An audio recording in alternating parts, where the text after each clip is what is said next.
number 2, Logan Scherb and Cameron Hagan in row 3, Kala Kellanoy and Jeff Stassa in row number 4.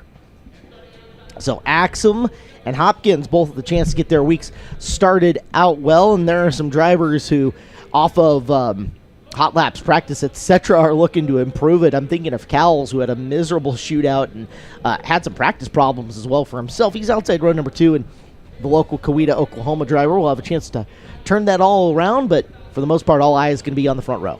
Yeah, Axom, obviously really, really talented. He had a really big year in the Petrie Motorsports car running for those guys, and I know he's looking to build on that, and had a teammate earlier this week, had a really strong run in Jacob Denny. So I think, between his dad and they got Davey Jones back there helping out, there's a lot of wisdom and a lot of, knowledge. And, Scott Petrie can obviously provide those guys with the best of the best. And it's a really good opportunity here for Emerson.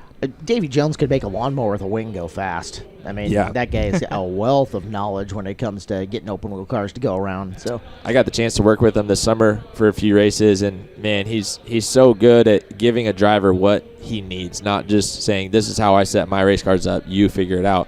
So good at working with me and, just making you as a driver feel like you're the best guy out there and you can do no wrong. He's somebody that just 100% has your back if you're his driver, and that's something really cool for them to support you and not just say, well, you made the mistakes, or you got to learn how to drive my car this way. It's one of those things that doesn't get talked about nearly enough. Driver confidence. Yeah, driver confidence is huge, and we talked about it yesterday. You have to walk into this building with some swagger and just an aura about you that says I'm here for business and I'm gonna do whatever it takes to be faster than everybody else. And at the same time, you can't let it get too big, or else it all comes crumbling down really, really fast. Well, 8 drivers with a chance to see their confidence increase coming up in this 8-lap heat race. Again, ASCS passing point format is in effect. You can find that on the ASCS website. You can just check out Chili Bowl's Twitter. It is 100 points to win the heat race, and then it goes up by 5 from each position back that you start. So the pole sitter would get 100, second 105, third 110, etc. and so forth. We've got the passing points matrix up here on our screen. We'll let you know the big point scores as they come across. As Terry Maddox, our head flagger, is telling them one to go, looking for a side-by-side start from Emerson Axom, the 2020 Winged Outlaw champion of the Tulsa Shootout, and A.J. Hopkins, the multiple-time sprint car season champion this past year up in Indiana, leading the field down. Should be an interesting race to turn 1 here to get to, kind of that second groove and get your momentum going. I like where Hopkins is sitting. Again, they've stated that they want this to be drier and wider early in the evening. We'll see if it plays out. Green flag's out, and this start is up and underway. Axom going to be the first one to get up there to that middle groove on exiting 2, and already trying to stretch out an advantage over Hopkins. Cameron Hagan up to 3rd, Jeff Stassa from 8th to 4th already. You look at Cade Cowles in the yellow and blue 70. Warhurst is the 7JW, the black car in the screen, running in the 6th position. Yeah, like Clint mentioned, already up into that maybe second and a half lane on this racetrack, just trying to search for that moisture. Top 2 begin to pull away just a little bit. Stassa under fire there as Axom completes another lap with 4 to go. For sure, drier and wider early tonight. Emerson Axom taking full advantage as Stassa away from Cowles, the battle for 4th. 3 laps left. Lap times 11.042 for Emerson Axom on his best lap around, so setting a good pace. Right there with the cars that were quick in hot laps tonight. Axom to the white flag, looking for 100 points and an express ticket into tonight's qualifiers. And just like that, it is over. Puts a lap on Kellanoy and calls her good. Emerson Axom, your winner. A.J. Hopkins, Cameron Hagan, Jeff Stassa, Cade Cowles, Logan Scherb, Jared Warhurst. Yeah, Stassa from the 8th spot to 4th. Biggest mover in that opening heat race, but Emerson Axom just putting on a clinic here to start his night. So an 8th to 4th run worth 99 points. Not bad. It's going to get him into a qualifier for sure. But again, got to go at least 8th to 3rd to beat a guy winning off the pole the heat race points-wise. Cutoff seems to be about 70. That's what it's been the last 2 nights. It was 69 last 69 the first night, 70 last second night. Yep. So, that's kind of the benchmark if you guys want to follow along or see who's scoring what or if you might be in or not. 70 is about the benchmark to make a qualifier. The quickest reference on that is going to be our friend Brian Walker at Walkopedia. If you want to check that out on Twitter, BWalks. If you hit the follow button, get ready to see a lot of notifications coming up from Brian Walker. He's is just a machine with getting stuff out there in terms of quick runs and point tabulation. So we get ready for heat number 2. PPM, Parker Price Miller starts in the pole. Sean Jackson next to him. Sammy Swindell and Jeb Sessoms make up row number 2. John Clabundy and Travis Berryhill are row number 3 with Caden Cornell and Jake Swanson in row number 4. Guys, more than enough people to talk about in this one, but eyeballs are mostly going to gravitate towards Sammy. Yeah, I think, Sammy's the big one, and for my sake, I hope Sammy doesn't get by Parker. It's timid here, and we'll touch on that in a second. Scotty Cook, you got Emerson Axom for us. Indeed we do, guys. He's a shootout veteran, but not so much for the Chili Bowl. You got your 2021 Chili Bowl kicked off just right. Congratulations, young man. Thank you. I can't thank Scott and everyone on Future Motorsports enough, and hopefully this puts us in a decent spot in the qualifier, and we can try to win that and set us up good for the A and see how we run in that for a good run. That'll put us good in Saturday. Knowing full well, start from the pole, you got to finish there too. You did what you had to do. Oh yeah, we drew the 1, and so I knew I just got to beat him in a 1, especially being that first heat race. Track was juiced, so yeah, did what we needed to. Franklin, Indiana's Emerson Axom picking up heat race number 1, night number 3, heat 2 rolling out. Guys, back to you. We were starting to talk about Parker Price Miller, and it's been a few years since Parker came back and ran Chili Bowl. Pandemic kind of preventing him from going over and engaging in the Australian Wars, where he's gone over and raced for Daniel Harding last year, amongst other things. So now Parker back here in a midget.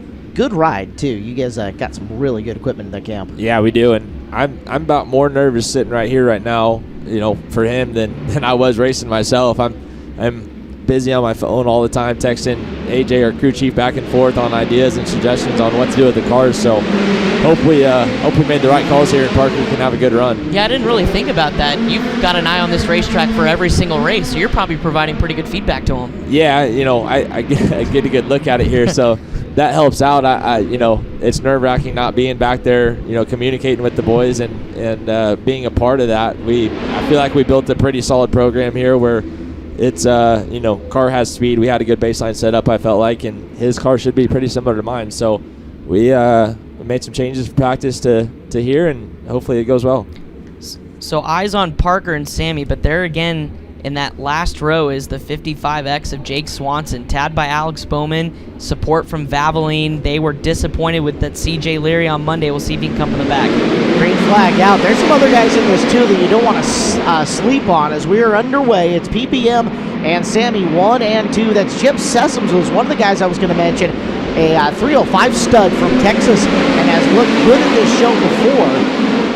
Miller, Swindell 1 and 2 is there. Swanson already climbing up the field, leading Berryhill down the back straightaway. Sessoms in front of him with Jackson in the 4th spot. Swanson, previous winner of the Elbows Up Award, going high side, but Jackson not giving him the opportunity to get by yet. To the low side goes Swanson. Jackson up on the cushion, drives by.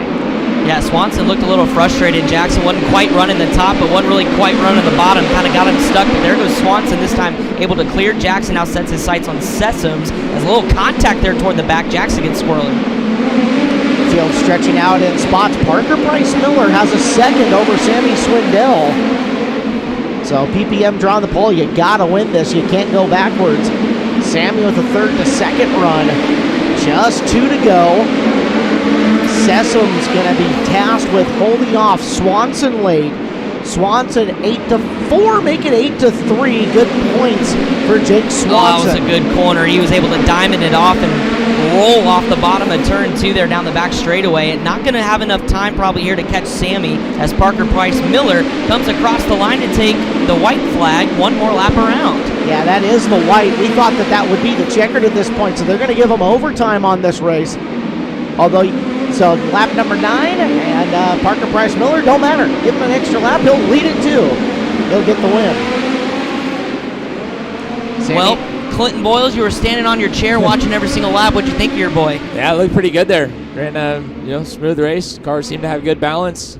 Little bit bouncy getting in, but nothing too bad for him. That smooth run. Happy.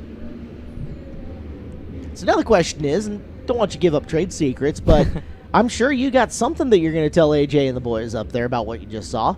Tell them stick to the game plan. All right. There It's got a plan, so weird. time to execute. We come down here each year and we pretty much know exactly what changes we're going to make every time the car comes off the track, and we stuck to it to a T on my car, and it seemed to work. So I think we don't do a whole lot out of the different here. We came down here with Parker's baseline and make the proper adjustments and let Parker do his job. He's plenty talented to have a good run here. So Parker goes with 100 points.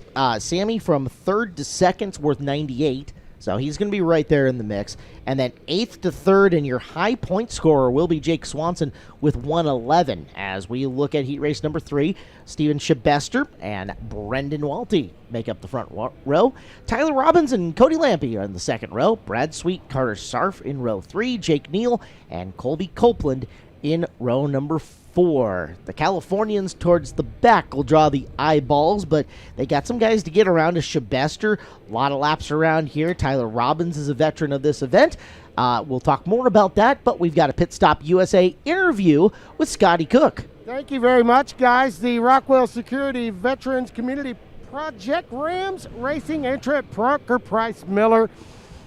Same song, second verse, just like Emerson Axom. All you can do from the pole is get to the point and win the doggone thing. Yeah, just it's not a bad spot. You just got to take advantage of it.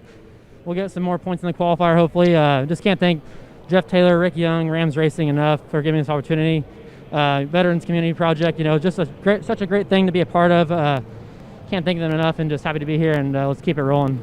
And oh, by the way, to be able to beat a 5-time Chili Bowl champ to the wire, that's just a little feather in your cap to kick off 2021 Chili Bowl. Yeah, my car was really good. I felt very happy with it. I ran the bottom pretty hard after the checkered. I just want to make sure I hit my lines. After the checkered, I hit it pretty hard, and thing felt really good. So, just can't really worry who's behind you. Just got to keep going forward. Good to see you. Thanks for your time, young man. Thank you. See you, Scotty. Parker Price Miller picking up heat race number 2.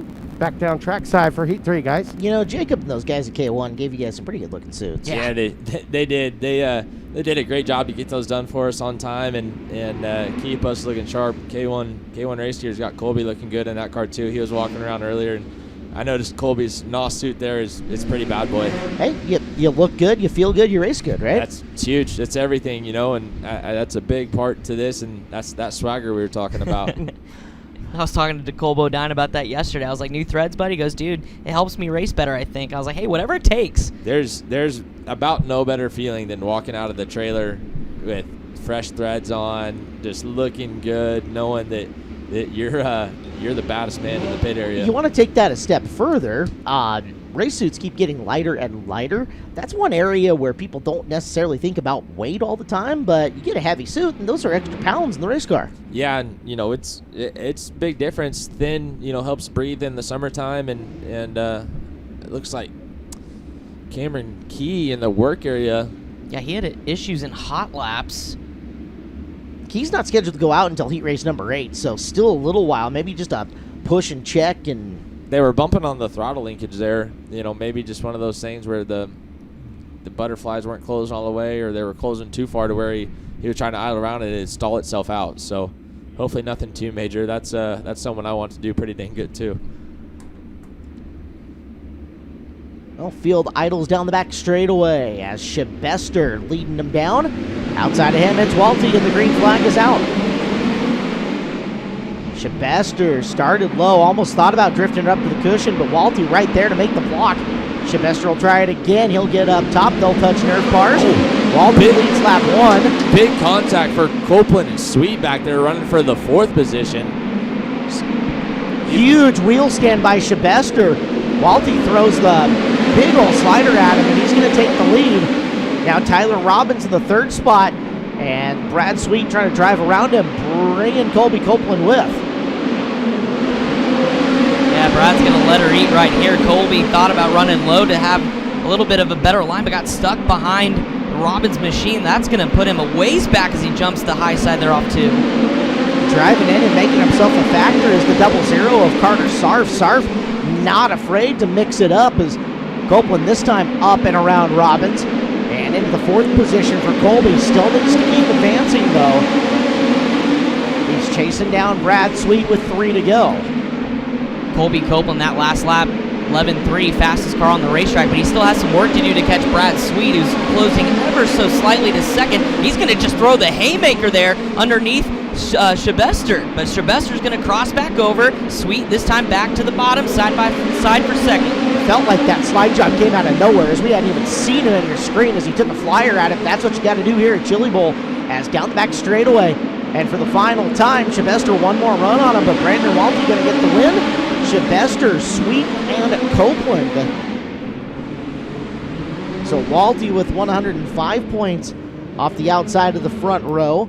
Sweet started that race in the 5th position, 5th to 3rd, only worth 96. 8th to 4th for Copeland, worth 99. So a little bit behind in terms of a monster scoring night, but at least well into the qualifier. Yeah, Copeland and Sweet almost never even got the chance to have a run. The first corner, Copeland tried to go around the outside, and Sweet shoved him up in the the backstretch wall, and then they had huge contact again down into turn 3 and 4. So, a little bit of an exciting heat race for those guys to not score a lot of points. Heat race number 4 makes its way onto the racetrack. Next, Fatheads Eyewear heat races here on your presentation of the 35th annual Lucas Oil Chili